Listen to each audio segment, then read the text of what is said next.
So joining us now is our favourite transformational health coach, Vanessa Sturman. Vanessa, thank you for coming on. Good morning. Hello. Good morning. Hello to you too. First of all, Vanessa, the seriousness of hypertension or high blood pressure, it can't be underestimated, can it? It really, really can't. It's so important. And like you said, sometimes these things can be dismissed as, well, it's old age, but there's so much we can do in our lifestyle. And it's very important as well to recognise that sometimes or often it actually has no symptoms. So do go and talk to your doctor and go on the NHS website as well, because there's a lot of pharmacies that will test you for free. There's loads of information there. Find out where your local pharmacy is that will do that and make sure you're getting that information. Yeah, really, really important to do that. And in fact, you can pop in a pharmacy. In fact, the local GP surgery up the road, I only went in myself the other day. It's just in reception. It's got the instructions. You stick your arm in the cuff. It gives you a little printout, a little reading. It's readily available. It's out there. But prevention is better than cure, isn't it, to be fair? What kind of foods and drinks should we be avoiding? What increases the risk of getting hypertension, of getting high blood pressure?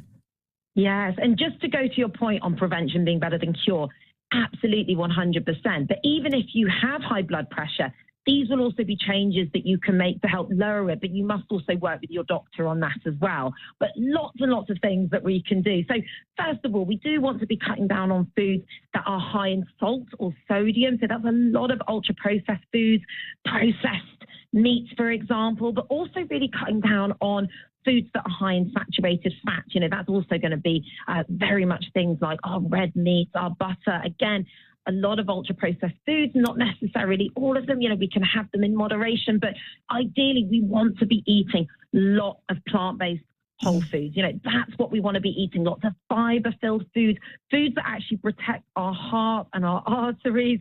Those are going to be so important. Now, those foods that are full of fibre as well will also help us maintain a healthy weight. This is also very important for our blood pressure, and we can really maintain a healthy weight without dieting if you're filling your plate full of fruit and vegetables. So if you love having oats, for example, for breakfast, and if you don't, I definitely suggest you try oats for breakfast, but make sure you're adding on top of them lots of fruit, nuts, seeds, for example. That's going to really, really help protect your long-term health. So we're having some oats with a few chia seeds on there, a few nuts, maybe some blueberries on the top, maybe chop up a banana. That's my breakfast. Give me an example of my lunch and my dinner as well then, for a healthy heart, for good blood pressure, a diet that's going to help me look after myself. What are we having for lunch? Oh, so for lunch, now what you could have, for example, is maybe we'll go for something that might be leftovers, because I'm very into bulk cooking. So I'm going to encourage all of you now to cook as much as possible at home. So having something like a leftover bit of bean chili, for example, and if you haven't managed to do that, even just some beans with a bit of tomato puree and some herbs and spices, maybe a baked potato. So you could put a baked potato, even a baked sweet potato in the oven. Do a few at once, so you've got a few for lunch for the week. A bit of avocado, bit of sweet corn, and a load of salad with that. Sounds delicious. That makes a lovely lunch. And I think for dinner, something like a big stir fry, for example. Nice. A big stir fry, little bit of soy sauce on there, not loads. Whole grain rice, and for protein, for extra protein in there, maybe something like edamame beans. They're basically soya beans, and you can get them in the frozen section. You can, yeah. We love them, yeah. Oh, they're so delicious. Brilliant snack as well. Chuck a load of them in there. Really delicious meal. Maybe sprinkle some extra cashews on top. Really nice, wonderful filling meal. All right, what time's dinner? We're all coming round. The team are on the way. What about exercise? Because surely that's going to have its part in managing blood pressure or keeping high blood pressure at bay, certainly.